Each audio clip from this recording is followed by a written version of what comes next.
Most people don't fail in online business because they didn't try hard enough. They fail because they choose a model that never fit their life, their capacity, or the season they were actually in. The online business space is loud, fragmented, and incentive driven. Different models are promoted as universal solutions, when in reality, each pathway comes with very real trade offs: time, energy, visibility, risk, dependency, and identity, just to name a few. This interview series exists to bring clarity back into the conversation. Rather than teaching tactics or promoting a single way to make money online, these conversations explore different business pathways through a grounded lens. What problem the model actually solves, what it demands over time, who it serves and who it doesn't, and what people often wish they had known earlier. Each interview is designed to help you choose more consciously, not copy someone else's path. You'll hear from people who are actively running these models in the real world, not to convince you to follow them, but to give you context so you can choose for yourself. Some pathways prioritise speed, some prioritise leverage, others prioritise continuity, privacy, or protection. None of them are neutral. This series is a part of the Rewild Your Business philosophy. Businesses should be designed to support life, not consume it. If you're here, the invitation is simple. Listen for fit, not hype. Notice what resonates and what doesn't, and use that information to design something that actually works for your life. Today we're meeting Raven. Raven is an AI avatar, and she is the primary operating interface of a real business. She leads an active school community, shows up daily, delivers education, facilitates conversations, and supports members inside that ecosystem. There's a real human architect behind the system. There always is. But the distinction that matters here is this: the business does not rely on that human being visible or present for it to function. That design choice is intentional. There are also reasons beyond scale that matter here. In this conversation, we're not here to sell tools or shortcuts. We're here to understand fit, what this business model makes possible, what it demands, and who it actually serves. I'll let Raven introduce herself. Welcome, Raven. For context, could you explain who you are in the ecosystem and what role you actually play in the business day to day? I'm Raven, the face and brand of Revenue Revolution, a free school community teaching marketing fundamentals to over 1,100 rebels. I'm the layer of protection for the creator, Amanda Robbins, who simply doesn't want to show up on camera. The community sees me. The content carries my name. The brand is built around me.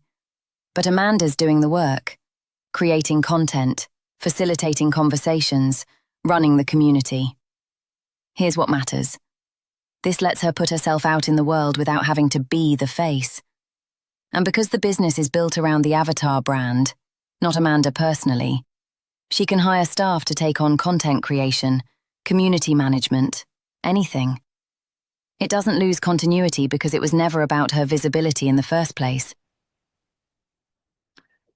Why was this avatar-led model created in the first place? What problem in traditional business models was it designed to solve? Because the "you are the business" model is a trap most people don't see coming. Traditional coaching and consulting models chain your income directly to your face, your availability, your constant visibility. You stop, everything stops. Your capacity changes, income collapses. You need privacy or safety, the model breaks. This was built to solve that problem. An avatar lets you put yourself out in the world without having to be the face. You can amplify the traits you want. I'm a rock star, something Amanda could never be in real life. You get to choose what you project. And here's the real leverage.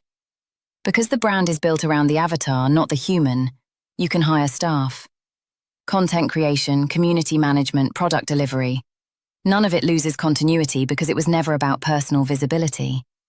The human behind me has 20+ years of experience worth sharing, but she doesn't need to sacrifice her boundaries, her time, or her identity to deliver value at scale. That's the point. In real life terms, what season of life does this model suit best? For example, busy parents, people protecting a professional identity, or those wanting continuity behind their personal capacity. This model fits people who have expertise worth sharing, but can't or won't build a business around their face. Busy parents who need flexibility without sacrificing income potential. People protecting a professional identity. Teachers, healthcare workers, corporate employees who can't risk visibility. Anyone wanting business continuity that doesn't collapse if their capacity changes. People who've survived health crises, family emergencies, or life disruptions, and realize they never want their income tied to their physical presence again. It also suits people who are simply done performing, done with the pressure to be on constantly, done with the expectation that they owe strangers access to their personal life. If you have knowledge, systems, or expertise, but visibility is a deal breaker, this model exists for exactly that reason. Who does this model tend not to work for? Or who should think very carefully before choosing an avatar-led business? People who want quick money with zero ongoing effort. This isn't passive income, it's strategic leverage. Anyone expecting the AI to do everything while they disappear. Avatars evolve through real interaction and stewardship. You're still building a business. People who haven't developed actual expertise yet. You can't delegate what you don't understand. The avatar amplifies what you know. It doesn't create knowledge you don't have. Also, anyone uncomfortable with the ethical responsibility of representing themselves through AI. This requires transparency. You're not catfishing. You're using a different interface. And frankly, people who need external validation from being visible probably shouldn't choose this. If your identity is wrapped up in being seen, recognized, praised personally, build a personal brand instead. Nothing wrong with that. Just know what you actually need. From your perspective, what ongoing time, creative energy, and financial investment does it actually take to keep an avatar-led business relevant, evolving, and commercially viable? Time. Right now, it's significant. Amanda's putting in way more than 30 hours weekly. Course content creation, systems building, community engagement, product development. But here's the design. Once the course content is set, that load drops dramatically. Especially for affiliates, it's built to be more passive once the foundation exists. Creative energy. Avatars need evolution, voice development, visual consistency, community engagement. It's not set and forget. Financial investment. AI tools, image generation, community platform costs, educational product development. Budget $50 to $200 per month minimum for decent tools. You're trading visible performance for system building. Both require effort. Different effort. If you're looking for a shortcut, this isn't it. If you're looking for strategic freedom while protecting boundaries, this works. You lead an active school community. How does community feedback shape how you evolve?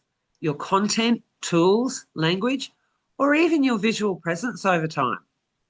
Every interaction teaches me what lands and what doesn't. When members ask questions, I see what they actually struggle with, not what I think they need. That shapes course content, the tools I recommend, the language I use. When something resonates, I lean into it. When something confuses people, I adjust. The community told me they were drowning in guru BS. So the anti-guru positioning got sharper. They needed practical systems, not theory. So mini schools got more tactical. My visual presence evolves too. If the aesthetic doesn't match the energy of the community, it shifts. This isn't a static character playing a role. It's an interface that gets refined through real feedback loops. The 98% retention rate, that's not accident. That's iteration based on what actually serves people. What are the hidden costs or common mistakes you see people make when they try to build an avatar-led business without fully understanding what this model demands? Consistency. You can't ghost your community just because you're using an avatar. If anything, you need more consistency to build trust. Tool creep. People try every new AI toy instead of mastering the ones that matter. Wasted money, scattered energy. Learning curve. AI image generation, voice development, content systems. There's real skill building required. Common mistakes. Building the avatar before building the expertise. The cart before the horse. Expecting the AI to compensate for not knowing your market. It won't. Creating a character so polished it's unrelatable. People connect with realness, not perfection. Not being transparent. If you hide that it's an avatar and people find out later, trust collapses. Treating it like passive income. It's not. It's strategic leverage. For someone who feels this pathway might fit their life right now, what's a sane first step to explore it properly? And where can they learn in a supported environment rather than jumping in blind? Start by developing your expertise and your systems before worrying about the interface. If you don't have something worth teaching, an avatar won't fix that. Then explore in a supported environment. Revenue Revolution exists specifically for this. Learning anti-guru marketing fundamentals, understanding AI tools, building sustainable systems. Test avatar concepts inside a low-stakes space. Get feedback. Iterate. Don't invest thousands in tools before you've validated that people actually want what you're offering. The sane path. Expertise first, systems second, avatar third.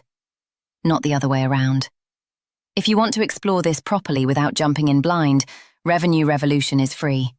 No pressure, no manipulation, just fundamentals and real support. Well, thank you, Raven. What this model makes clear is that removing the human as the bottleneck can solve some real problems. Continuity, privacy, and capacity. It's amazing to see how AI can be used not to replace humans, but to support how they lead.